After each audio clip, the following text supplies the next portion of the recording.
இங்க சாராங்கிற ஒரு பொண்ணு ஒரு அபார்ட்மெண்ட்டுக்கு ரூம் தேடி போறா. அவங்க ஒரு அப்ளிகேஷனை ஃபில் பண்ண சொல்லிட்டு அவரோட போன் நம்பர் அட்ரஸ் எல்லாத்தையும் வாங்கிட்டு கால் பண்ற மேடம் சொல்லி அங்க இருந்து அனுப்பிடுறாங்க. 2 நாள் கழிச்சு சாராவுக்கு கால் பண்றாங்க. உங்க அப்ளிகேஷன் அப்ரூவ் ஆயிடுச்சு, நீங்க கேட்ட 1 பெட்ரூம் அலோகேட் பண்ணிட்டோம். பட் நம்ம அபார்ட்மெண்ட் ரூல்ஸ் படி பெட் அனிமல்ஸ் எதுவுமே வளர்க்க கூடாது, அப்படி வளர்த்தீங்கன்னா சிவியரான பனிஷ்மெண்ட் கொடுப்போம்னு சொல்றாங்க. ஆனா சாரா அவங்க சொன்ன எதையுமே பெருசா கண்டுக்காம அவரோட செல்ல பூனையை அந்த அபார்ட்மெண்ட்டுக்கு எடுத்துட்டு போயிடுறா. அதுவும் அவங்களுக்கு தெரியாம. அபார்ட்மெண்ட்டுக்குள்ள போனதுக்கு அப்புறம் தான் தெரியுது அந்த மொத்த அபார்ட்மெண்ட்டுமே சைக்கோ கும்பல் மாதிரி சுத்திட்டு இருக்காங்க. சாரா அவரோட பூனையை கொண்டு வந்தது எப்படியோ அந்த அபார்ட்மெண்ட் மேனேஜருக்கு தெரிஞ்சு போயிருது. உடனே ஒரு லெட்டர் அனுப்பிடுறான். இங்க பாருமா, இந்த அபார்ட்மெண்ட்ஸ்க்கு ஒரு ரூல்ஸ் இருக்குது. நீ பூனையை கொண்டு வந்து தப்பு பண்ணிட்ட, அந்த தப்பு சரி பண்ணணும்னா நீயே அந்த பூனையை கொலை பண்ணிரு, இல்லையா கண்காணாத இடத்துல போய் விட்டு வந்துரு. இந்த ரெண்டையுமே நீ பண்ணலைனா கண்டிப்பா உனக்கு சிவியரான பனிஷ்மெண்ட் இருக்குன்னு சொல்லிட்டு லெட்டர் அனுப்பியிருப்பாங்க. ஆனா சாரா அதெல்லாம் எதையுமே கண்டுக்காம அவ பாட்டுல அன்னைக்கு தூங்கிடுறான். அவன் நல்லா தூங்கிட்டு இருக்கும்போது அன்னைக்கு நைட்டு கருகிற மாதிரி கொடூரமா ஸ்மெல் வருது. என்னடா கருகுதுன்னு சொல்லிட்டு கிச்சன் போய் பார்த்தா இவரோட பூனையை தான் அடிச்சு கிரில் சிக்கன் மாதிரி வறுத்து வச்சிருப்பாங்க. சாரா அதை பார்த்து கதறிக்கிட்டு இருக்கும்போது அவளையும் கடத்திட்டு போய் பனிஷ்மெண்ட் ரூம்ல கட்டி வச்சிடறாங்க. மறுநாள் காலையில அந்த அபார்ட்மெண்டோட மேனேஜர்ஸ் 2 பேர் வரானுங்க. வந்தவனுங்க அவகிட்ட ஒரு கேம் ஒன்னு சொல்றாங்க. அது என்ன கேம்னா, சாராவோட 2 கையுமே அப்படியே செவுத்துல வச்சு நிக்கணும். பக்கத்துல ஒரு சிவப்பு கலர் லைட் வச்சிருப்பாங்க.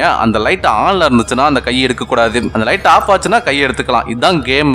அவசரப்பட்டு லைட் ஆன்ல இருக்கும் போதே நீ கையை எடுத்துட்டீங்கன்னா உள்ள வர்ற நாங்க எவ்வளவு கொடூரமா வேணாலும் பனிஷ்மெண்ட் கொடுப்போம்னு சொல்லிட்டு வெளில போயிடுறாங்க. சாரா அவங்க போனது அப்படியே செவத்திலே கை வச்சுக்கிட்டே நின்றுட்டு இருக்கிறா. கொஞ்ச நேரம் கழிச்சு அப்படியே இடுப்பு வலி வர ஆரம்பிக்குது. போங்கடா அப்படின்னு சொல்லிட்டு லைட் ஆன்ல இருக்கும் போதே கையை எடுத்துறான். உடனே உள்ள வந்தவனுக்கு அவ கை 2லயுமே பெரிய பெரிய ஆணி அடிச்சுட்டு போயிடுறானுங்க. வலி தாங்க முடியாத சாரா அப்படியே கையை வச்சுக்கிட்டு கதறி அழுதுகிட்டு இருக்கா. ஒரு ஸ்டேஜ்ல அவளால பொறுமையா இருக்க முடியாது. வந்தா மழை, போனா உசுர நினைச்சுக்கிட்டு அப்படியே கையை ஆணில இருந்து பிச்சு எடுத்துறான். அவ பண்ண அந்த கொடூரத்தை பார்த்து உள்ள வந்தவனுக்கு, வாவ், நீ இந்த கேம் அவ்வளவு சீக்கிரத்துல வின் பண்ணுவோம் நாங்க எதிரே பார்க்கல, கங்க்ராட்ஸ், இதுக்கப்புறம் உனக்கு இந்த அபார்ட்மெண்ட்ல வாழ்றதுக்கு எல்லா தகுதி இருக்குன்னு சொல்லிட்டு அவளுக்கு இந்த அபார்ட்மெண்ட் வாழ்றதுக்கு உண்டான அப்ரூவலும் கொடுத்துறானுங்க. அடுத்து சாராவோட ஃப்ரெண்டும் இந்த அபார்ட்மெண்ட்ல வேகன்சி இருக்குன்னு தெரிஞ்சுக்கிட்டு அந்த அபார்ட்மெண்ட்ல போய் தொக்கா மாட்டிக்கிறான். சாராவோட ஃப்ரெண்ட கொடூரமா டார்ச்சர் பண்றாங்க. ஆனா இவ சாரா மாதிரிலாம் கிடையாது, எதுக்குமே அசர மாட்டா. அதனால அவளோட காதுல ஆணி அடிக்கிறதுக்கு முடிவு பண்ணி ஹீரோயின் கிட்ட ஸ்க்ரூ டிரைவர் கொடுத்து அப்படியே காதுல வைக்க சொல்றாங்க. இந்த சான்ஸை யூஸ் பண்ணிட்ட சாரா மேனேஜரோட சங்கிலியே ஸ்க்ரூ டிரைவர் சொருவிட்டு அவனோட கண்ணெடுத்து இன்னொருத்தனையும் ஷூட் பண்ணிட்டு அந்த அபார்ட்மெண்ட் வெளியில ஓடுறா. அப்படியே படமும் முடியுது.